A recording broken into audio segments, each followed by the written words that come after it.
Muy buenos días a todas y a todos. Bienvenidos en este lunes.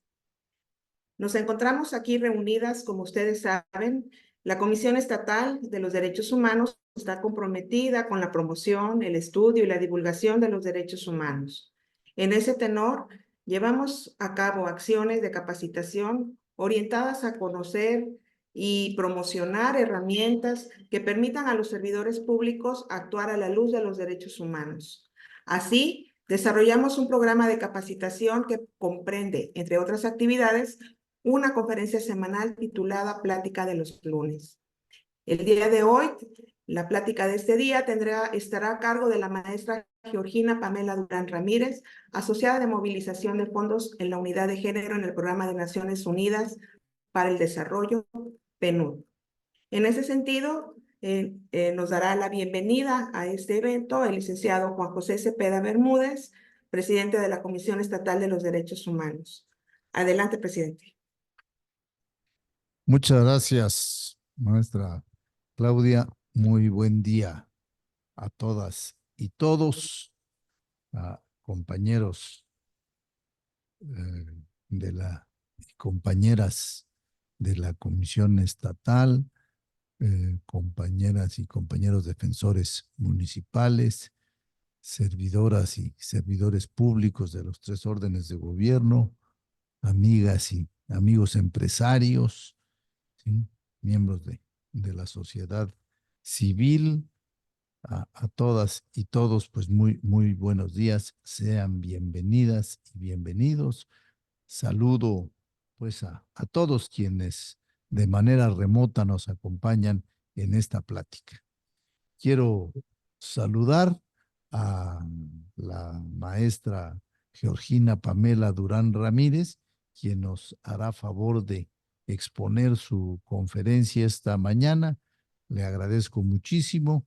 Ella es asociada de movilización de fondos en la unidad de género del PNUD, del Programa de las Naciones Unidas para el Desarrollo. Le, le ruego, maestra Durán, saludar a nuestro amigo don Lorenzo Jiménez de Luis. Estoy seguro que usted lo ve con más frecuencia que nosotros, ¿sí? Siempre ha sido un aliado de esta comisión.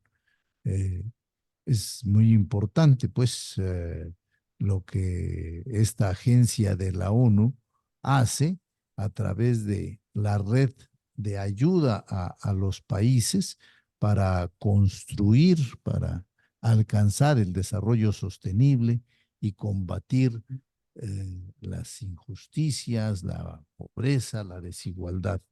Este, en específico, estamos ahora reunidos porque también este próximo viernes, el 8 de marzo, se conmemora el Día Internacional de la Mujer y la Comisión Estatal ha programado una serie de actividades, pero las pláticas de los lunes, los conversatorios, las conferencias de este mes, todo está centrado a visualizar este Día Internacional de la Mujer. Por ello, se une a esta campaña de Naciones Unidas con el tema financiar los derechos de las mujeres para acelerar el progreso.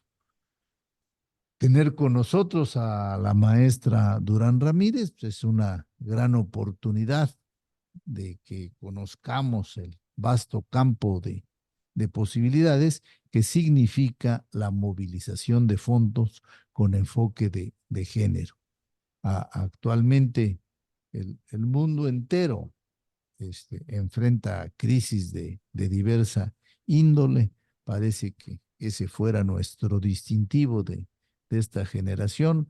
Hay mayores desastres, no desastres provocados por el ser humano, pero que se dan a través de los fenómenos naturales, conflictos sociales, dificultades económicas, lo que fue la pandemia del COVID-19, que aún sigue presente con sus secuelas, ¿sí? Por mencionar pues algunos temas que provocan esas crisis que vivimos. Pero todos estos temas afectan de manera diferenciada a las mujeres y son un obstáculo para lograr la igualdad de género. Los avances que se han tenido en las políticas públicas implementadas por los gobiernos a favor de la igualdad de género son importantes. En México, el Programa Nacional para la Igualdad entre Mujeres y Hombres 2020-2024, que se conoce como Proigualdad, en Chiapas lleva el mismo nombre, ¿sí? Y tiene objetivos y acciones muy concretas para lograr cambios significativos y responder a las necesidades de las mujeres y las niñas, para generar las condiciones que permitan alcanzar la igualdad sustantiva con sociedades inclusivas, sociedades libres de discriminación. En este sentido, la planeación del gasto en el cumplimiento de las políticas públicas para la igualdad de género, pues es un factor indispensable para garantizar los derechos de las mujeres y las niñas en todos los ámbitos de la vida. Es la vía, el camino para asegurar el desarrollo sostenible y, como nosotros repetimos siempre, hacer del respeto a los derechos humanos nuestro estilo de vida.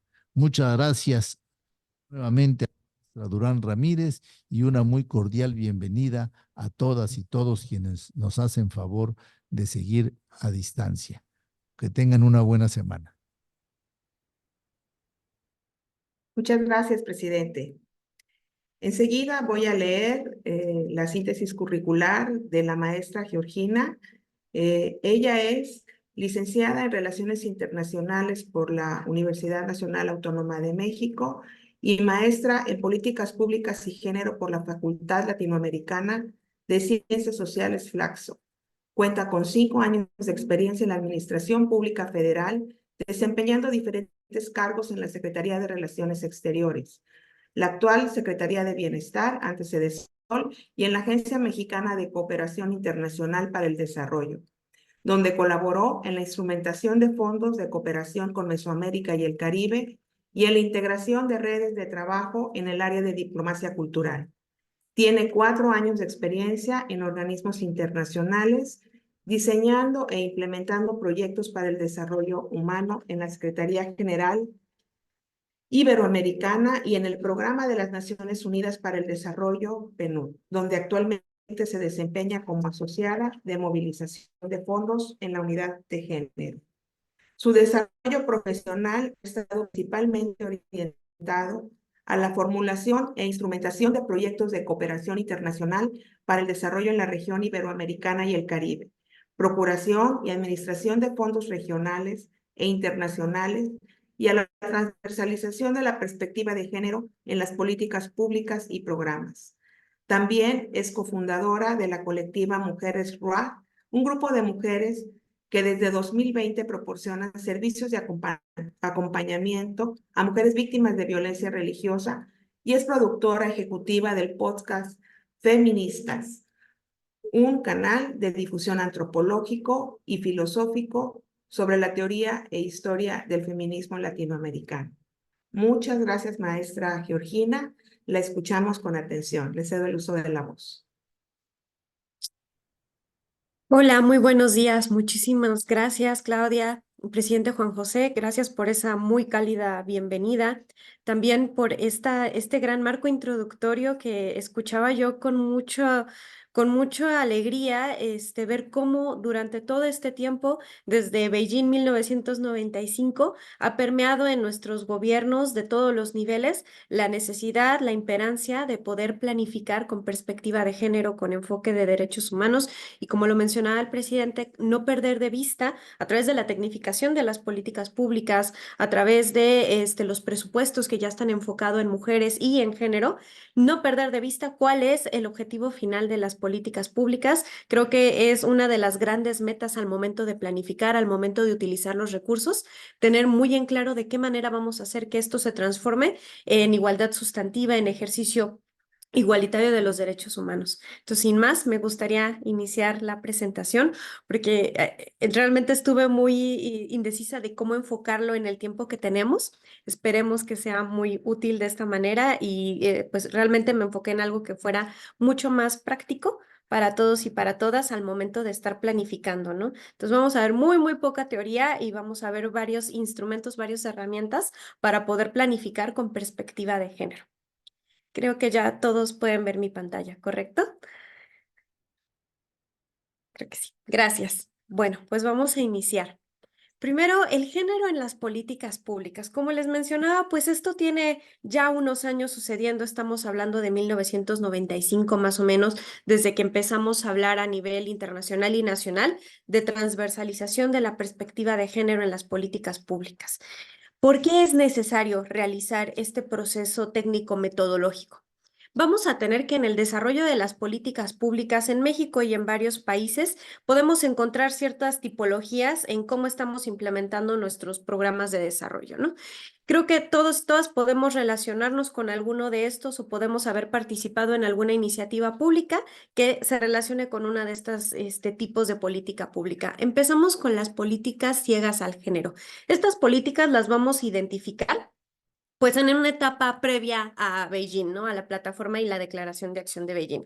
Estamos hablando de políticas que se basan en la generalización de la experiencia. Específicamente hablamos de políticas enfocadas en, por ejemplo, hombres que trabajan y en una organización familiar tradicional donde la mujer no está incorporada al mercado laboral, donde hay un cuidado de la familia y del hogar, del ámbito privado, que mayormente lo van a desempeñar las mujeres y los hombres van a desempeñar el rol productivo en las sociedades, ¿no? Entonces, estas políticas ciegas al género se van a enfocar en ese rol de repartición de la división sexual del trabajo y se van a enfocar especialmente en el hombre.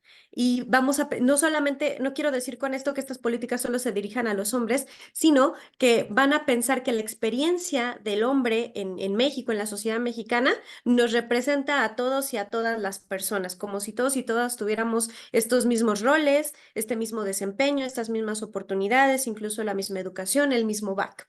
Lo que va a suceder, pues, es que al momento que estas políticas ciegas al género bajan, resulta ser que no atienden las necesidades de las mujeres indígenas, de las infancias, y bueno, ni hablar de personas de LGBTIQ, no, ni siquiera, no existen y no se pueden, beneficiar de estas políticas públicas. Luego vamos a tener unas políticas que vamos a llamar neutras al género. En estas podríamos pensar que se parecen mucho a las ciegas al género, pero la diferencia fundamental es que estas políticas neutras al género al menos ya van a tener en sus diagnósticos componentes de datos desarrollados de las realidades de hombres y mujeres. Más o menos ya vamos a saber que la experiencia masculina no es la única que hay que atender. Sabemos que las mujeres tienen una realidad y los hombres otras, y que además estas realidades pueden ser mucho más diferentes en ambientes urbanos, en ambientes rurales, semiurbanos, etcétera. Muchas de estas políticas las vamos a distinguir porque ya incluyen un componente de mujeres, ¿no? Tenemos un programa de impulso a la productividad, en alguna región, y entonces en ese programa vamos a tener una meta o un indicador que nos hable de cuántas mujeres beneficiarias pretendemos alcanzar y en los resultados cuántas mujeres efectivamente alcanzadas por el programa tenemos. ¿Cuál es el problema de estas políticas neutras al género? Pues número uno, no se van a preocupar demasiado por modificar las estructuras clásicas de las que hablábamos en las políticas ciegas al género. Van a dejar nuestras estructuras sociales tal cual están. No hay como una búsqueda de la justicia social o de la redistribución de los recursos, por ejemplo. Y muy importante es que las políticas neutras al género no van a tomar en cuenta que si bien las mujeres, por ejemplo, pueden estar incorporadas al mercado laboral, lo hacen con mucho más obstáculos o con muchas más dificultades que los colegas varones. Entonces, el componente de mujeres se nos va a quedar un poquito corto porque lo único que estoy haciendo es dedicarle una parte de la política que ya tengo diseñada a que llegue a las mujeres. ¿Es un avance? Sí, ¿no? Por lo menos ya estoy considerando que existen, que mi población beneficiaria no es homogénea, que no solo está compuesta por hombres, pero pues se nos va a quedar muy cortita a poder desarrollar los puntos estratégicos. Luego ya vamos a empezar a hablar de políticas específicas al género, justo estas políticas que vienen, por ejemplo, con el desarrollo del Proigualdad, con el inicio en marcha hace ya varios años del Instituto Nacional de las Mujeres, la labor de la Comisión Nacional de Derechos Humanos, ¿no?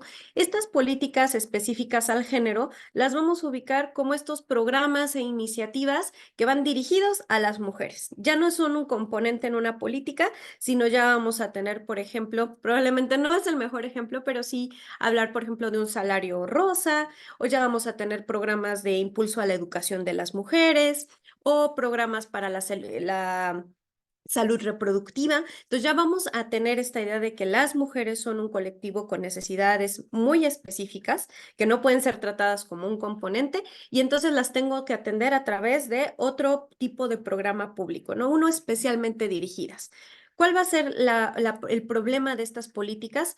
Pues nuevamente vamos a dejar intactas las estructuras de desigualdad, las estructuras que justo hacen que las mujeres no tengan el mismo acceso a educación, recursos, trabajo, inclusión financiera, pues se van a quedar ahí, ¿no? Lo único que estamos haciendo es impulsar que las mujeres se sigan incorporando al mercado laboral, a la industria, ¿no? Esto en políticas de género lo vamos a conocer como mujeres en el desarrollo, ¿no? O sea, cómo incorporamos a las mujeres a que se suban al barco del desarrollo del país, sin considerar justamente que tenemos un montón de obstáculos para el acceso efectivo de nuestros derechos y también para el desarrollo humano propio a las mujeres, ¿no?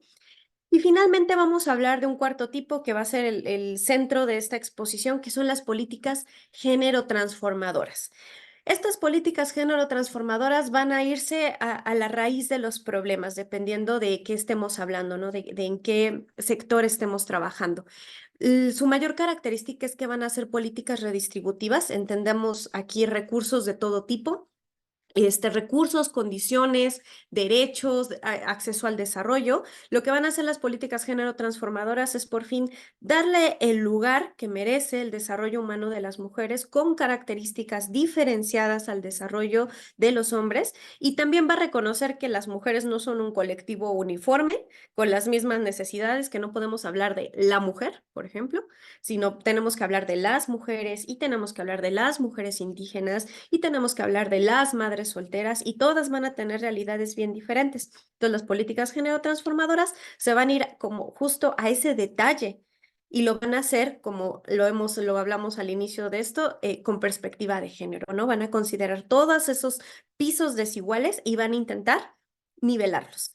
Para poder planear con perspectiva de género, vamos a tener un marco bien robusto, nacional e internacional en México. Realmente a México, yo creo que lo hemos escuchado varias veces, lo que le faltan no son leyes, tenemos de los marcos de derechos humanos más robustos, mejor legislados. Evidentemente hay mucho trabajo por hacer, pero por leyes no quedamos. Tenemos una ley general para la igualdad entre mujeres y hombres, tenemos una ley general para que las mujeres vivan una vida libre de violencia.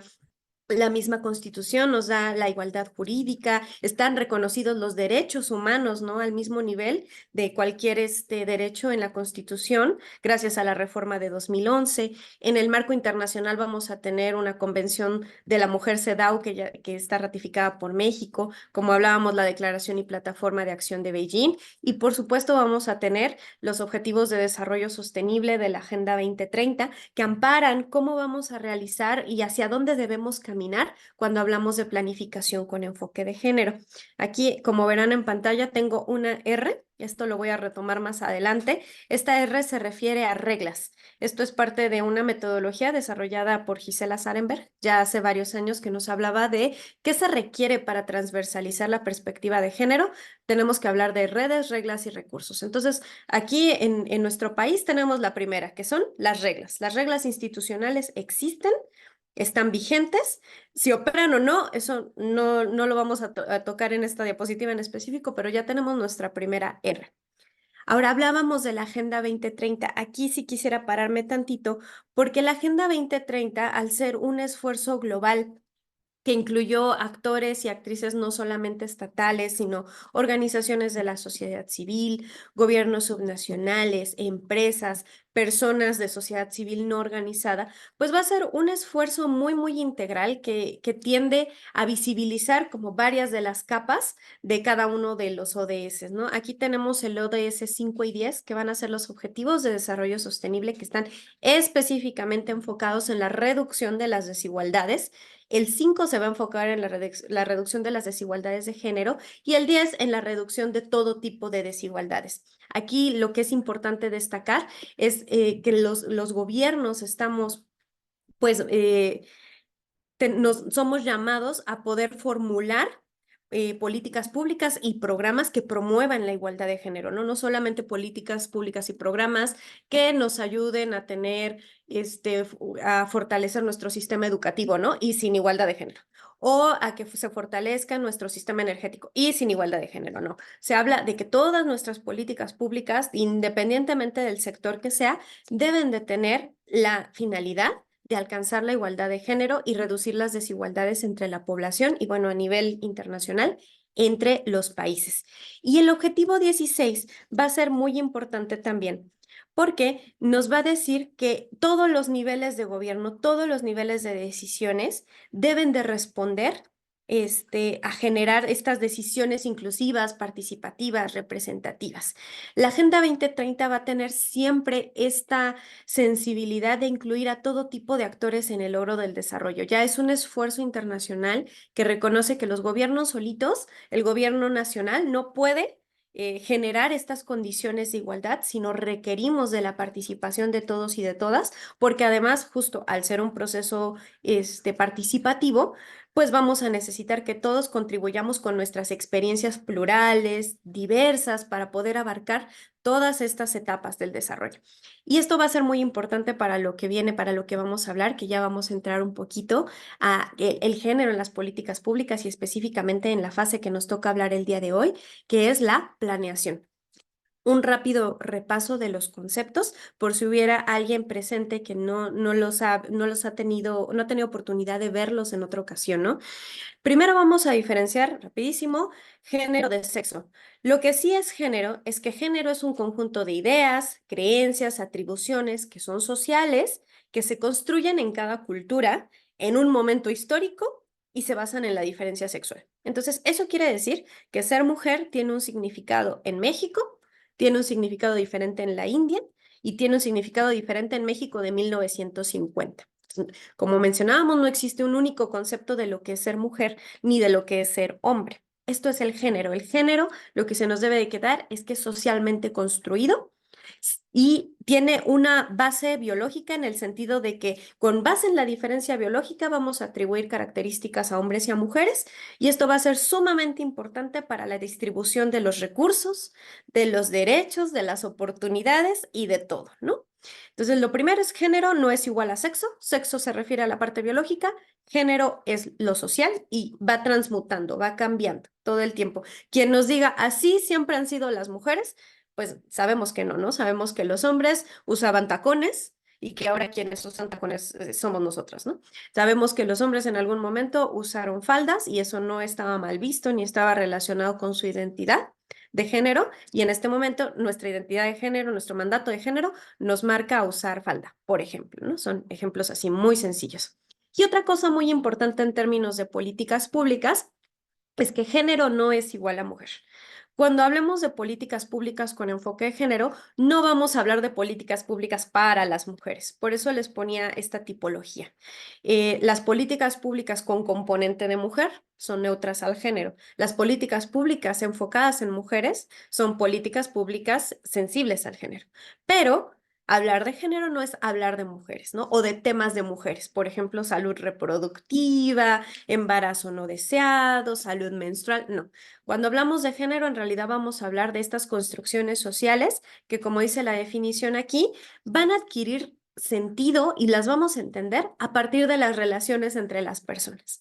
Esto es, nosotras y nosotros no sabríamos qué es ser un hombre o una mujer de no ser porque todo el tiempo lo estamos socializando y lo estamos correlacionando con nuestra experiencia de vida. Entonces, tal vez Todas y todas podemos acordarnos de la primera vez que notamos que había una diferencia social entre hombres y mujeres. Por ejemplo, cuando somos chiquitas y nos dijeron, tú no puedes correr con vestido, ¿no? Y entonces te percatas de que traes puesto un vestido y que tu hermano mayor no tiene puesto un vestido y él sí puede correr y tú no, ¿no? Entonces ahí es donde nos vamos a empezar a percatar de cómo el género permea en toda nuestra labor social y también en todos los productos sociales que vamos a ir desarrollando, ¿no? Nuestra carrera, nuestra familia, etcétera. En este sentido, cuando hablamos de perspectiva de género, la Ley General de Igualdad entre Mujeres y Hombres, promulgada en 2007, por cierto, va a señalar que la perspectiva de género es esta metodología y los mecanismos que nos van a permitir hacer tres cosas: identificar, cuestionar y ponerle un valor a la discriminación, a la desigualdad y a la exclusión que viven las mujeres y que se pretende justificar mediante las diferencias biológicas. Entonces, la perspectiva de género, habrán escuchado ya este dicho que son estos lentes violetas que te van a permitir ver que muy posiblemente las mujeres de tu comunidad no trabajan en una labor remunerada no porque no quisieran, sino porque socialmente se les pidió que se quedaran en casa a cuidar a sus hijos, porque ese era el rol que les tocaba desempeñar, ¿no? Y la justificación biológica puede ser de muchas maneras, pero la primera es solo ellas pueden amamantar. Solamente ellas pueden embarazarse y dar a luz, por lo tanto, les toca quedarse en casa. Y curiosamente, esa labor es una labor que socialmente no está remunerada, lo cual quiere decir que no tienen acceso a recursos financieros para ser independientes, sino los recursos los ostentan las personas que salen a trabajar, ¿no? Entonces, la perspectiva de género nos va a ayudar a darnos cuenta que el género está absolutamente en todo, como les decía, permea en todos los productos humanos y nos va a modificar todas las relaciones. El problema no solamente es que nos vistan de azul y de rosa cuando somos bebés, sino que nos va a generar condiciones desiguales para el acceso de nuestros derechos. Y pues con ello un montón de injusticias y de violencias que vamos a ir sufriendo a lo largo de la vida. Ahora, ya sabemos qué es la perspectiva de género. ¿Qué significa que la vamos a transversalizar en las políticas públicas? Como les decía, este es un término que más o menos tiene desde 1995. Por supuesto, antes ya se hablaba de él. Algunas podríamos haberlo escuchado como mainstreaming de la igualdad de género o mainstreaming de género. En español lo podemos traducir fácilmente como transversalizar la perspectiva de género. Y aquí del lado derecho yo les ponía un enfoque de estudio de las políticas públicas que seguramente varios y varias conocen, que es el ciclo de las políticas públicas, uno de muchos enfoques para estudiar la política pública, pero me gusta cuando hablamos de transversalizar, porque fácilmente podemos ver cómo las políticas públicas tienen varias fases, estas fases están interrelacionadas, a veces no se sabe muy bien dónde acaba una y dónde empieza la otra, pero cuando queremos transversalizar, significa que la perspectiva de género va a acompañar todas y cada una de estas fases y sus diferentes transiciones. Entonces va a estar presente en el momento del diagnóstico, en el diseño, en la planeación, en la implementación y en la evaluación. Si en alguna de estas me falta haber visto con mis lentes de género el problema público de desigualdad que quiero tratar, pues ya no estoy transversalizando como debería, ¿no? Ya nada más estoy diagnosticando, por ejemplo, en las políticas neutras al género. Yo diagnostico con perspectiva de género, pero al momento que diseño y que planeo, ya baja como sea, ¿no? Ya baja con base en las necesidades de solo un grupo de personas. Y ahorita vamos a ver de qué manera podemos evitar que esto suceda. Para poder hablar de planificación, me pareció muy importante que habláramos brevemente del diagnóstico, ¿no? Regresando aquí tantito a la fase de diseño, por eso lo tengo subrayado. Hablemos rapidísimo de la fase de diseño para ya pasarnos a planeación. El diagnóstico, el diseño son parte de la fase de planeación porque, como les decía, de repente las fases del ciclo de políticas públicas van todas interconectadas. No está tan fácil separar qué fue evaluación de qué fue implementación, ¿no? Lo mismo pasa con la planeación y el diseño. ¿Qué deberíamos tener idealmente para poder hacer planificación con enfoque de género? Pues deberíamos contar con una desagregación de datos por sexo y otros parámetros. A veces no es suficiente contar con hombres y mujeres, por ejemplo, hombres y mujeres artesanos y artesanas. Qué bueno que lo tenemos, maravilloso, es una base, pero también nos serviría mucho saber, por ejemplo, cada uno cuántos años tiene, ¿no? ¿Son las mujeres artesanas más jóvenes o más grandes que los hombres artesanos, ¿no? Los datos de género siempre van a tener esta naturaleza naturaleza comparativa, saber la población, qué características tiene, qué escolaridad tiene, dónde vive, dónde se mueve, ¿no? Entre más datos desagregados tengamos, mejor vamos a poder planificar, porque eso nos va a hacer preguntarnos cosas. Por ejemplo, si yo descubro que las mujeres artesanas tienen un nivel de escolaridad menor, me va a hacer preguntarme qué por qué, ¿no? ¿Qué pasó ahí? Y si eso me lleva a descubrir que las mujeres artesanas se casan a edades más jóvenes que los hombres artesanos, pues entonces ahí ya voy a tener, voy a ir descubriendo una hebra que me va a permitir dilucidar por qué las mujeres artesanas de una población, por ejemplo, no leen, pero sus familiares hombres sí leen, ¿no? Y eso les da una ventaja comparativa al momento de ir a vender y a negociar los productos, por ejemplo. Otra cosa que me va a servir muchísimo es tener justo esta información no solo cuantitativa, ¿no? De 30% tienen 35 a 40 años, sino también cualitativa, como les comentaba, ¿no? Conocer cuál es mi población desde las raíces, ¿no? ¿Qué opina esa población? ¿Cuáles dice que son sus problemas? A veces, como planeadores y planeadoras de políticas públicas, podemos demeritar la importancia de contar con la información cualitativa porque es muy difícil de procesar, estamos conscientes, pero siempre va a haber métodos para que nosotras y nosotros podamos recoger estos datos y que nos sean de alguna utilidad. Si yo, por ejemplo, en este mismo ejemplo de la población artesana, yo descubro que la mayor preocupación de las mujeres artesanas no es si ellas pueden o no comercializar sus productos, porque eso lo hace otra parte de la familia, sino es el acceso al agua y el acceso al agua en todos los sentidos, pues me voy a dar cuenta que hay una prioridad en esa población y que probablemente no la estoy atendiendo o que en el ámbito de mis competencias me acarrea otros problemas, ¿no? Porque, por ejemplo, el agua es necesaria para la producción artesanal que ellas realizan o toman demasiado tiempo de su día para ir a recoger agua de otros lugares. Y finalmente, en estas cuestiones iniciales, pues identificar las brechas de género, sus causas y sus efectos.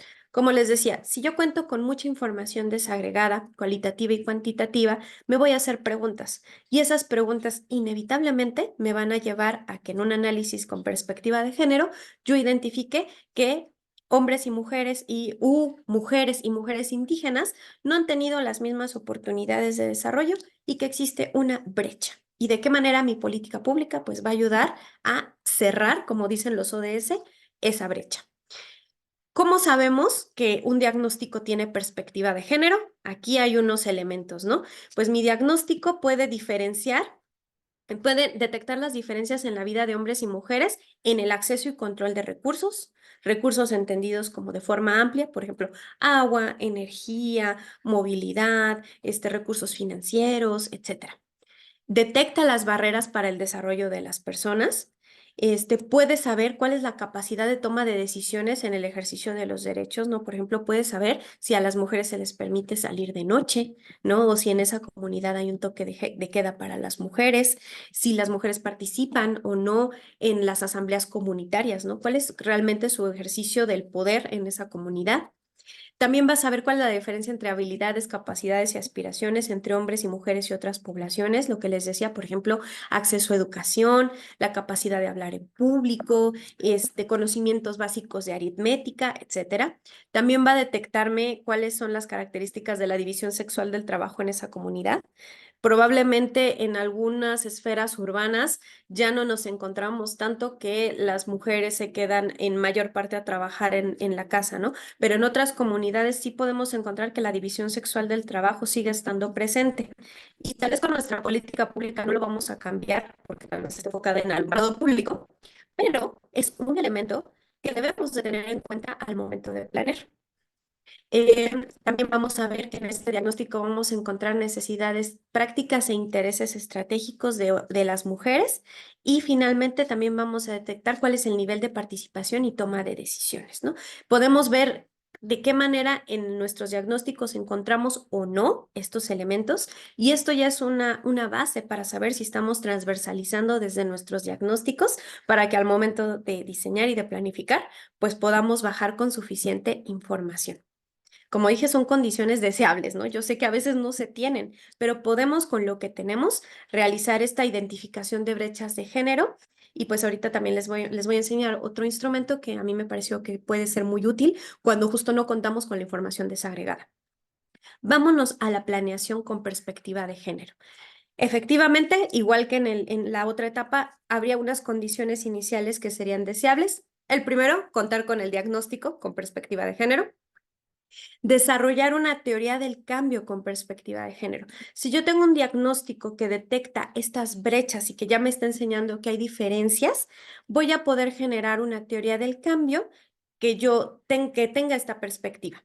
Esto es decir, la teoría del cambio se refiere a lo que yo intento implementar esperando un resultado, ¿no? El input y el output.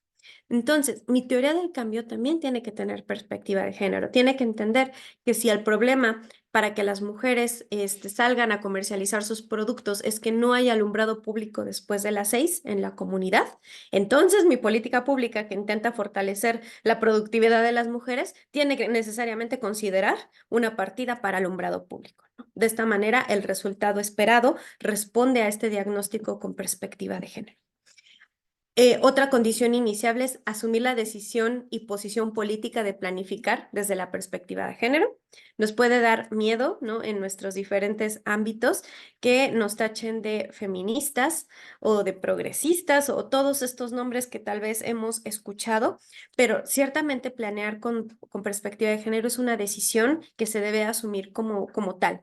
No podemos quedarnos justamente neutros o neutras al género. Sí tenemos que hacerlo como propositivamente, ¿no? Finalmente, aquí retomo el tema de las Rs, información y acceso sobre las partidas presupuestales para transversalizar la perspectiva de género. Esta sería la segunda R, recursos. Sarenberg nos va a decir que una política pública que no está destinando recursos al género no está intencionalmente planificando con perspectiva de género, ¿no? Lo está haciendo de forma nominal, pero en realidad no tiene la intención de redistribuir los recursos de la política hacia la igualdad sustantiva. Estos recursos también pueden ser, por ejemplo, la sensibilización de sus recursos humanos, la capacitación de nuestros recursos humanos. Tenemos que hacer una inversión porque no podemos esperar que como planificadores y planificadoras, sin una capacitación y sin una sensibilización, pues podamos realizar planeación con perspectiva, ¿no? La primera vez que yo me capacité en perspectiva de género, yo, Pamela, fue en 2017 y me dijeron, implementa el protocolo de atención y hostigamiento en la oficina, ¿no? Y yo no sabía ni qué era género. Entonces tuve que pedir primero que me capacitaran porque de qué otra manera yo iba a entender lo que se supone que tenía que hacer en el protocolo Hayes. Entonces fue bastante interesante porque eso le dio una lección aprendida a la institución respecto pues a la importancia de que el género es un tema muy técnico en algunos aspectos y que es necesario que tus recursos humanos estén preparados. Entonces estas R son los recursos. Desarrollar capacidades de monitoreo y evaluación con perspectiva de género, preferentemente, como lo vimos en el ciclo de las políticas, es parte de este ciclo, la evaluación. Y finalmente, la tercera R, contar con redes de aliados y aliadas. Esto puede ser dentro de la institución, pero también fuera de la institución, porque probablemente yo no tengo recursos humanos capacitados, pero si conozco una OSC que da las capacitaciones gratis o las da a muy bajo costo, esa es mi aliada estratégica para mi planificación y para la implementación de mi política pública, ¿no? Entonces, las redes de aliados y aliadas que están convencidos de esta decisión política de planear con perspectiva siempre van a ser nuestro mejor aliado en los procesos. Ahora sí, ¿de qué manera podemos planear con perspectiva de género? Igual que en el diagnóstico, aquí les voy a dejar unas preguntas que le podemos hacer a nuestros textos, a nuestros marcos de evaluación y monitoreo, a nuestra teoría del cambio, a nuestros diagnósticos, ¿no? O sea, podemos hacerlo en cualquier parte del proceso, aunque esto está enfocada en planificación, ¿no? Aquí les dejé una matriz de planificación muy sencilla que todos y todas seguramente conocemos, que es, por ejemplo, la definición del objetivo general, los objetivos específicos, qué resultados espero, mis actividades, mis recursos, mi impacto. Aquí la pueden modificar a como ustedes realmente la manejan al momento de planear. Generalmente, por ejemplo, para la definición de mi objetivo general, yo me pregunto, ¿para qué se lleva a cabo este programa o proyecto, ¿no? ¿Qué es lo que vamos a hacer? Y entonces, la pregunta para transversalizar la perspectiva de género me la puedo hacer como, ¿este objetivo es un objetivo de género? O bien, ¿este objetivo responde a los intereses estratégicos de las mujeres y los hombres? Si la respuesta es no, ¿no? Como no, es un objetivo general, que intenta responder a las necesidades de todos y de todas, muy probablemente voy a tener un objetivo que es neutro, ¿no? Que no está realmente yendo a la raíz de las desigualdades. Lo mismo me va a pasar en los objetivos específicos. ¿Para qué los estoy llevando a cabo, no? Y las preguntas para transversalizar me dicen, ¿existe algún objetivo específico de mi intervención que sea de género? O en qué medida con estos objetivos específicos voy a contribuir a la igualdad de género. Si no se menciona de forma explícita la igualdad de género, el empoderamiento de las mujeres, el adelanto de los derechos de las mujeres, ese es un tip, no está. Si no lo estamos mencionando de forma explícita, no pasa naturalmente. Hacía muy poco me tocaba leer un proyecto que decía que la consultoría era la mejor opción, la empresa consultora era la mejor opción para desarrollar el proyecto porque tenía en su equipo mujeres. Y este puede ser un error muy común. Claro que diseñamos con perspectiva de género porque la mitad del equipo tiene mujeres. Pero si esas mujeres, al igual que los hombres del equipo, no están sensibilizadas en perspectiva de género ni en derechos humanos, difícilmente nuestra planeación por el hecho de tener mujeres va a bajar directamente a los intereses estratégicos de las mujeres. Lo mismo vamos a hacer con los resultados. Los resultados responden a la pregunta que pretendemos lograr con esta intervención. Las preguntas para transversalizar la perspectiva de género sería, ¿contribuyen estos resultados a reducir o a eliminar las desigualdades, a cerrar las brechas? ¿Estos resultados distribuyen los beneficios de la intervención o nuevamente estamos esperando que solita la intervención haga toda la chamba y el bienestar llegue a todos y a todas? Algo que es muy importante en esta parte es recordar que el acceso a recursos, el acceso a educación es desigual para hombres y mujeres. Y más aún cuando estamos en zonas altamente vulnerables o en alta pobreza. Esto quiere decir que mi intervención, por muy buena que sea, si no está diseñada para llegar a las mujeres, no va a llegar, porque las mujeres tienen condiciones bien específicas que no estoy tomando en cuenta o a las cuales no les estoy distribuyendo recursos específicos. Si vamos a las actividades responden a la pregunta, ¿cómo lo vamos a lograr? Y entonces, para transversalizar perspectiva de género, deberíamos preguntarnos, ¿se contribuye a la sensibilización de la población sobre los derechos de las mujeres? Es decir, mi intervención va acompañada de sensibilización de por qué tenemos que estar haciendo eso. ¿Se incluye a todos y todas las actores y personas en el desarrollo de estas actividades? ¿O lo estoy haciendo, por ejemplo, sí, yo convoqué, es una convocatoria general, pero probablemente la estoy haciendo en un horario donde las mujeres están preparando alimentos, están entregando niños en la escuela, no las dejan salir porque ya hay toque de queda, ¿no? Entonces, si mis actividades están en ese momento, las mujeres no van a venir a mis actividades, ¿no? Porque no estoy pensando en los intereses de ellas ni en su posición en las comunidades. Finalmente, ¿cómo lo vamos a lograr? Con recursos. Y entonces, cuando hablo de recursos, me debo de preguntar si he tenido en cuenta qué nuevas habilidades requieren mujeres y niñas para acceder a los beneficios de la intervención. Ejemplo, si yo estoy proveyendo de una tarjeta para fomentar la inclusión financiera de las mujeres y esta tarjeta tiene una banca digital, y las mujeres, una de dos, o no tienen celular o no saben utilizar herramientas digitales, estos recursos que yo estoy previendo, que sea, por ejemplo, comprarles un celular para usar la banca digital, no están previendo que ellas requieren desarrollar nuevas habilidades para poder utilizar esa banca digital, para poder utilizar este instrumento. Y finalmente el impacto, ¿no? Que sería como este gran logro, este gran marco al que apuntamos con nuestra política pública. Para el impacto generalmente nos preguntamos, ¿qué es lo que queremos cambiar a largo plazo? Y entonces en nuestro impacto lo que debemos buscar para transversalizar perspectiva de género es ¿apuntamos a generar cambios sostenibles con efectos género transformadores o estamos dejando la situación o el problema público así como lo encontramos, nada más que con alumbrado público, ¿no? O así como lo encontramos, pero con regaderas instaladas en la casa? Si no estamos apuntando a la transformación de la dinámica social, no estamos planeando con perspectiva de género, ¿no? Vamos a tener una política pública padre, bonita, que va a contribuir a un tema de desarrollo humano, probablemente, pero no va a ser transversal a toda la problemática social. Finalmente, no sé si ya me excedí en el tiempo, por favor, indícame, Claudia, para, ¿no? Vamos muy bien. Ok. Vamos a tiempo. Tip para planificar con perspectiva de género. Es decir, a veces no contamos con el recurso humano desarrollado o capacitado y está bien, o sea, es parte del propio desarrollo institucional de la generación de capacidades. ¿Cuál es una muy buena manera de poder planificar con perspectiva de género? Métodos participativos, porque nada tiene más perspectiva de género que escuchar a la población beneficiaria y que ella te diga cuáles son esos intereses y necesidades estratégicas que requieren cubrir. Las metodologías participativas nos permiten la participación activa del grupo, lo cual me va a ayudar a que la apropiación de la iniciativa sea mayor, que desde el inicio venga ya con un visto bueno de la comunidad donde se va a efectuar la intervención. Me va a permitir dar continuidad a esta planificación que hice, y yo hice un diagnóstico con perspectiva de género.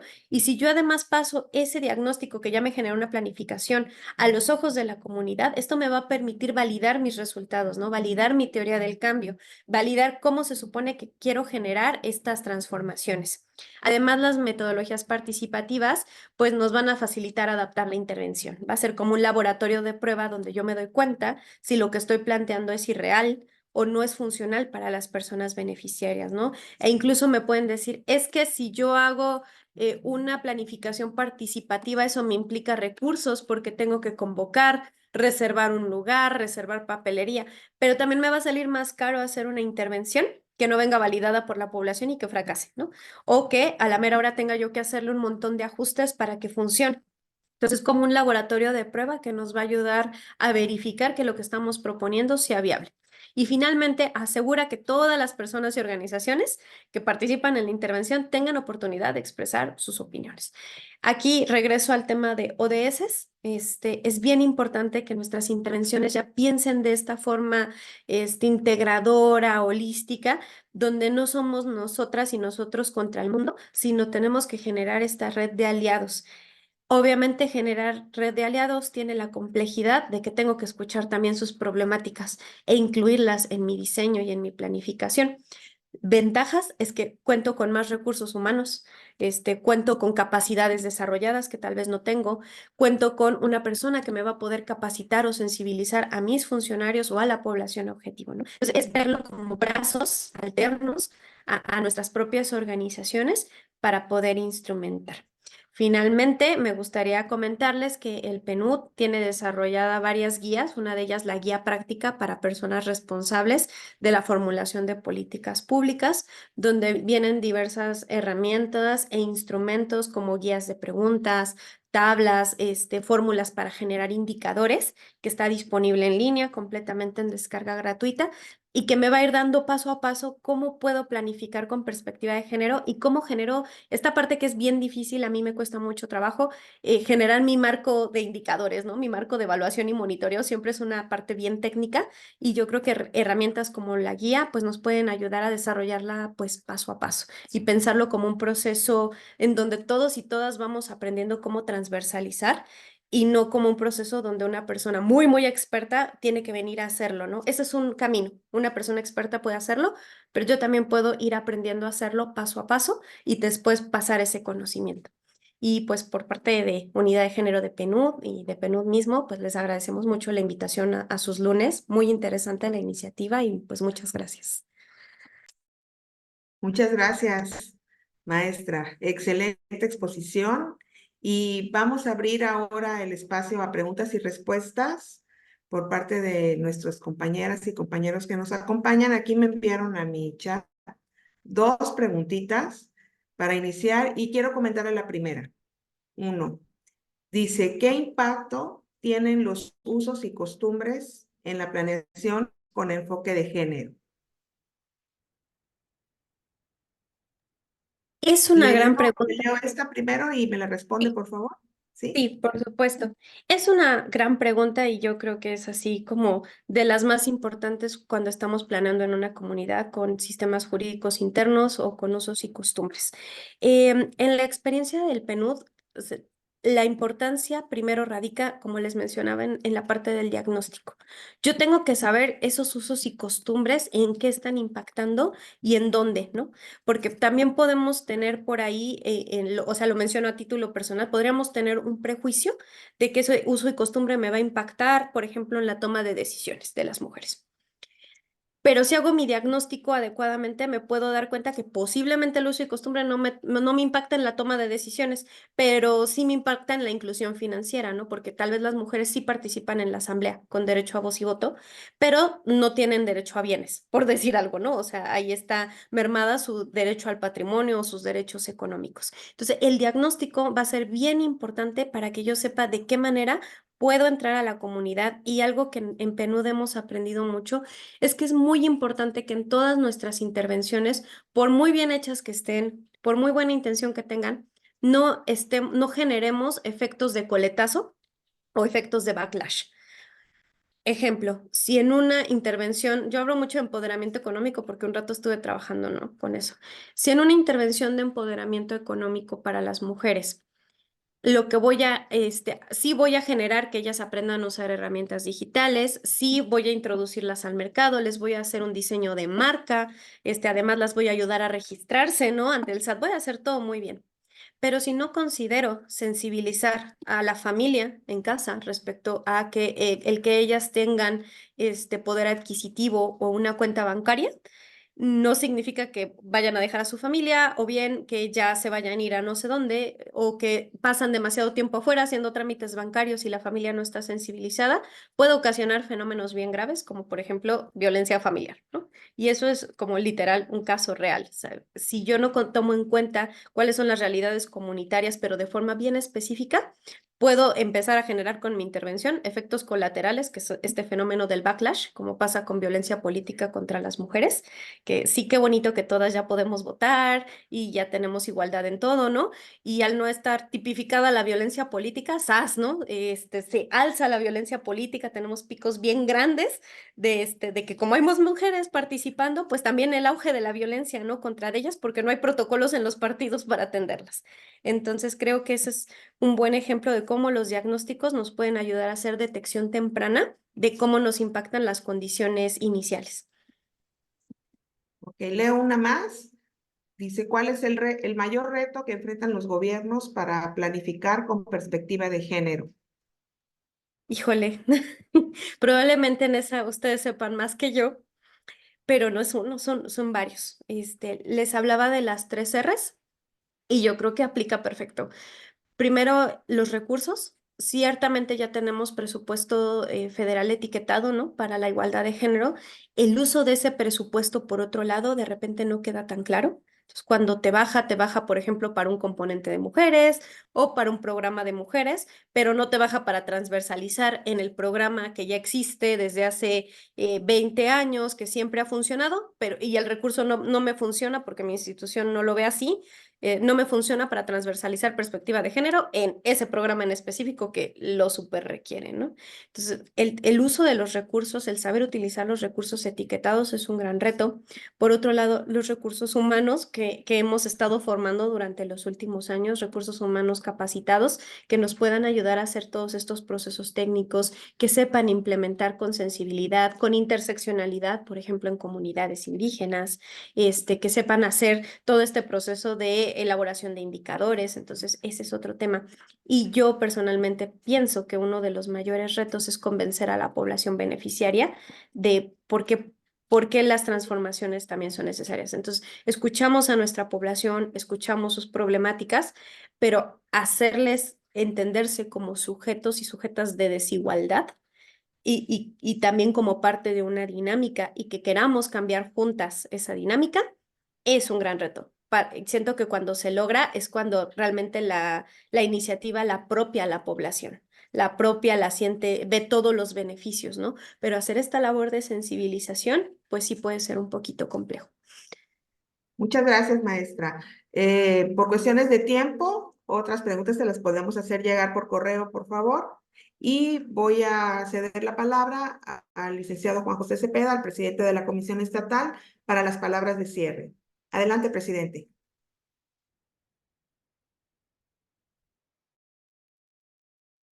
Muchas gracias, Pamela Durán Ramírez. Estoy realmente gratamente impresionado de su plática, como bien señaló, muy práctica, muy clara. Este, creo que ese tiempo que le llevó tomar su decisión del enfoque que daría la plática valió la pena. Valió la pena porque ha sido una plática muy clara que además de involucrarnos en el tema desde los orígenes, pues nos da las herramientas para sumarnos, ¿sí?, a financiar los derechos de las mujeres para acelerar el progreso. Yo creo que está clarísimo y quiero felicitar también a quienes hicieron las preguntas. Me parecieron muy interesantes las dos preguntas que dio tiempo que nos compartieran, porque Chiapas es un estado en el que casi el 30% de la población, casi una tercera parte, está formado por pueblos y comunidades indígenas donde rigen sistemas normativos internos en algunos temas y como bien señalaba usted en la conferencia, no se trata solo de reconocer